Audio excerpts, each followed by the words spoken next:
What's going on, YouTube? It's your boy Josh Hero.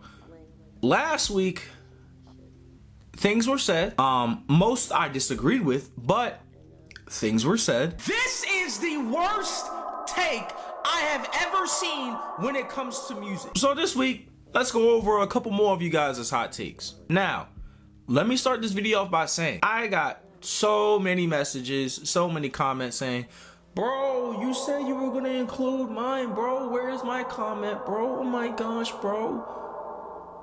So I'm gonna say this for the final time, right? Because look, man, I get it. You want to be included in the video as much as I want to include you. I understand. You know, you put your comment out there. You want me to read it. You want me to acknowledge it. I will acknowledge you. It's a weekly series. You guys have to understand. If I told you you were going to be in the video, I didn't lie. You were going to be in the video. It's just, fam, I did like what, 6, 7, like hot takes, and that took 30 minutes. I can't include all of them. I want to do this. I want to talk about y'all stuff, but y'all got to work with me, bro. Patience. Patience is a thing that, you know. But anyway, y'all, we're back with reacting to you guys' terrible music takes because I find these to be highly enjoyable. I'm actually having a really great time doing these videos, editing these videos. I love it. I love engaging with you guys. But with that being said, make sure you drop your hot takes down in the comment section below. Make sure you follow all my socials right here because that's where I post, you know, the announcements. That's why I reply to you and say, yo, you will be in this. And while you're done that, might as well just go ahead and hit that subscribe button for me, like the video, you know what I'm saying? But let's get right into this. First comment comes from Underrated. Travis Scott's artists Sofago and Don Toliver are more talented than him. Sofago, no. No. I can confidently say no. You know me. You know how I am. Sofago musically isn't more talented than Travis Scott because Sofago just clearly doesn't make better music than Travis Scott. Is Sofago's voice slightly better than Travis Scott's? Yeah, but Travis Scott's not a singer and neither is Sofago, but who just sounds, I guess, more melodic? I guess him. And y'all know me. Y'all, if you see my channel, you know how much I really enjoy Sofago. But no, he's not more talented or better than Travis Scott. Now, Donnie T, I will die on this hill. I've been dying on this hill that Don Toliver is so much better than Travis Scott, it's not even funny. But unfortunately, Donnie T is seen as Travis Scott's lackey.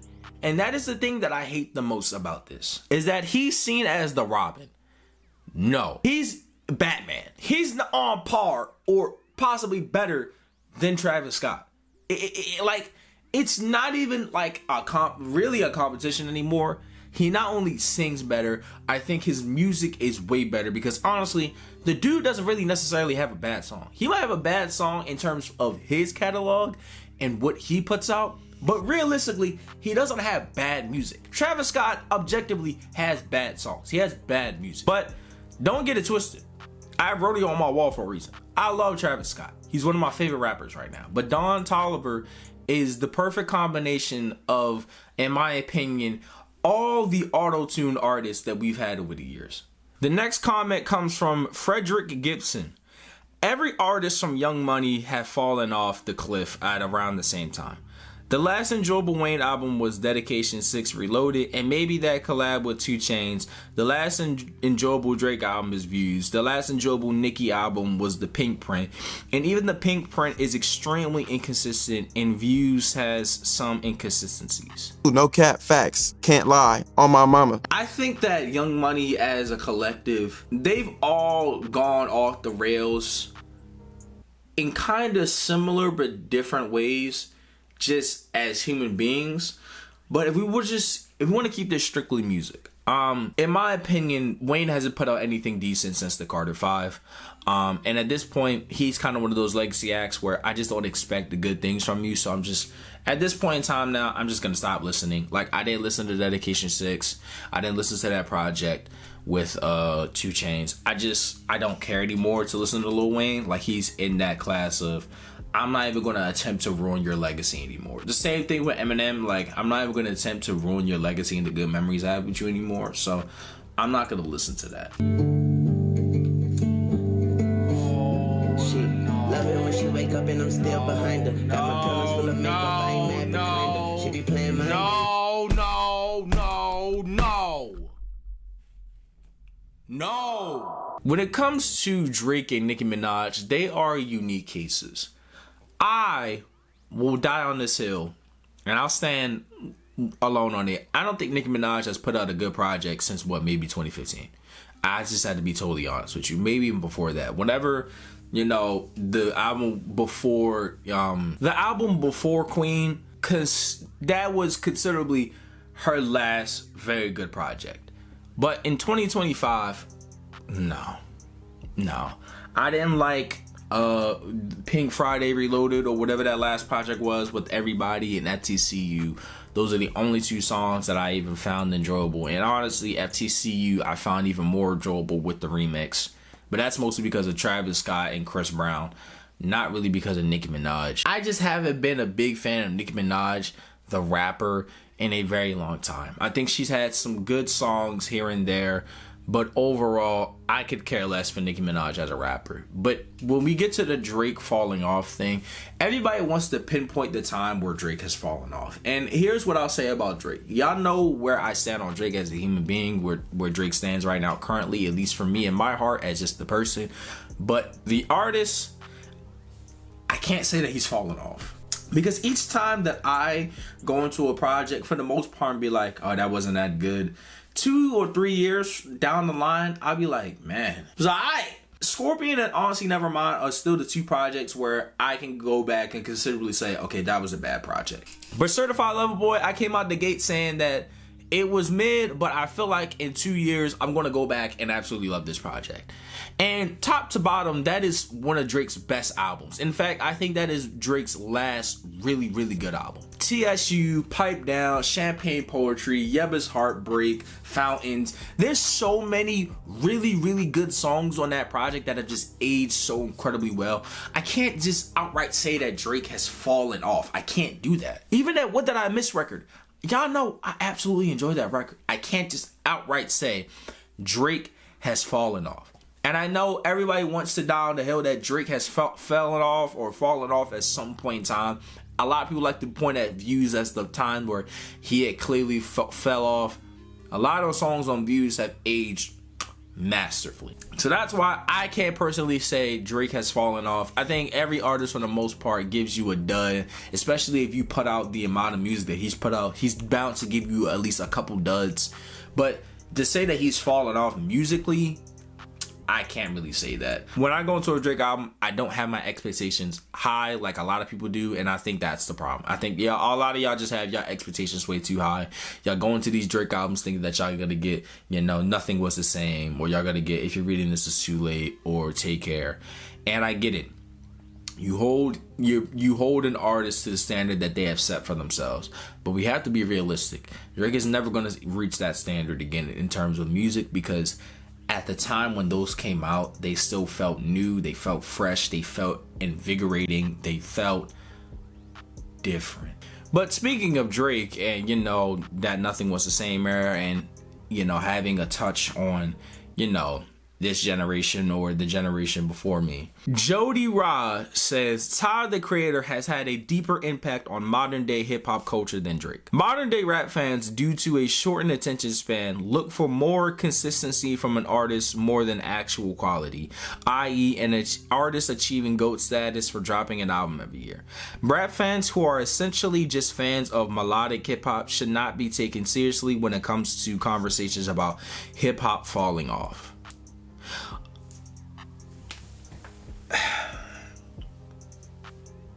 Okay, that was 3. I'm realizing that was 3 takes. I don't know which ones would.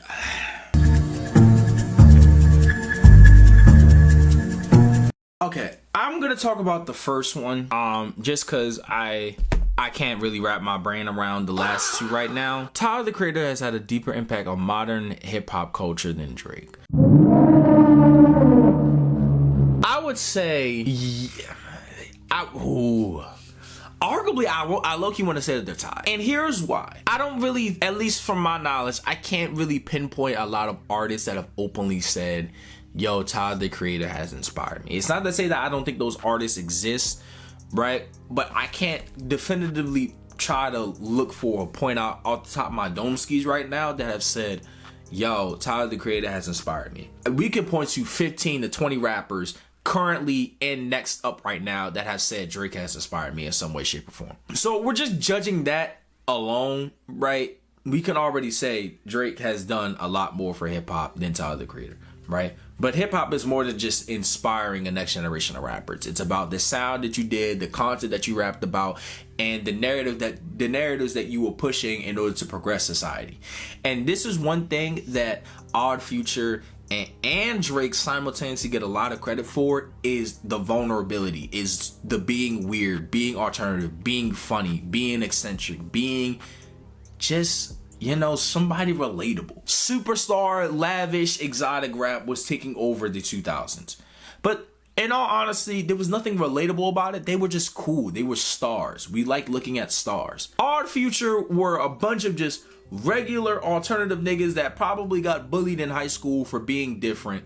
And they happen to be all of the most successful artists that we know right now. Tyler the Creator, Earl Sweatshirt, Vince Staples, Frank Ocean. Hell, I know A$AP Rocky's not, you know, officially a part of Odd Future, but let's throw him in there as well. Niggas like Jaden Smith, all of those people, that they have breeded an alternative side to hip hop that we have never seen before.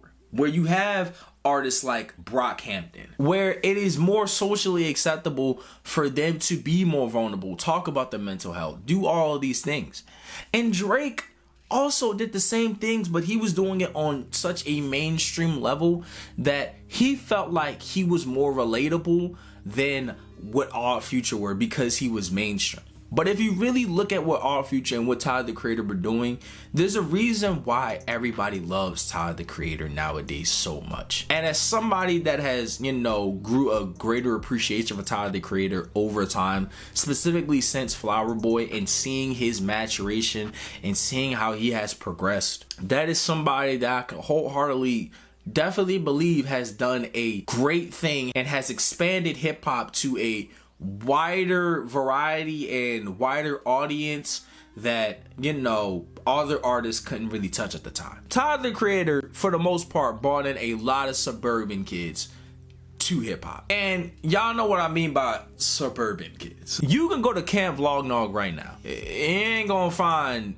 for every, you know, 10 white people, you gonna find one black person. And it's not to say that those black people are white, you know what I'm saying? That's not what I'm saying. Don't get my words confused. But what I'm trying to say is that they brought in such a new audience of people who didn't really care for hip hop, because that just wasn't their thing, because mainstream hip hop wasn't relatable to them at all. They were bringing in a new audience of, you know, the outcasts, the weirdo kids. Niggas was wearing zebra shorts and, you know, Supreme hats in 2011. You know what I'm saying? Stuff like that. And so for that alone, that impact cannot go unstated. That has to be acknowledged. But in terms of overall, has Tyler the Creator done more for hip hop or been more impactful for hip hop? It depends on what you value. The next comment comes from Sports Boys 0. Carter 3 and Get Rich or Die Trying are so overrated and dated at this point. Just listen to Hell Hath No Fury and the Black Album, which are timeless. What? Look, I'm not gonna spend a lot of time on this. I don't think you listened to either one of those albums at all. Like, I'm sorry. You cannot call 2 of the 15 greatest hip hop albums of all time overrated and dated. Like, because no matter where you're at, you can play slaps off of the Carter 3 or Get Rich or Die Trying. They're going to go off. Like, and this is what I'm saying. Like, it doesn't even have to touch you in a way where you feel like you can relate to them. I can go into any party, white, black, Hispanic, Puerto Rican, it doesn't matter. I can turn on songs from the Carter 3 or Get Rich or Die Trying. It's going to go up. I can go into the hood and play Get Rich or Die Trying. It's going to go up. It doesn't matter. Those are timeless classic albums for a reason. And unfortunately, I'm not even gonna lie, you even mentioning Hell Hath No Fury, you know what I'm saying? I'm assuming you're talking about the clips. And the Black Album, it just kind of lets me know what type of rap fan you are. And look, you can like what you like. But if you know me and y'all know how I get down on this channel, y'all know I'm not the biggest traditionalist when it comes to hip hop. And those are two albums where I just feel like you are just dying on the hill of traditionalism when it comes to hip hop. If it's not bars here, double entendres here, break beats, boom bap beats here, then it's not real hip hop. It's not real rap.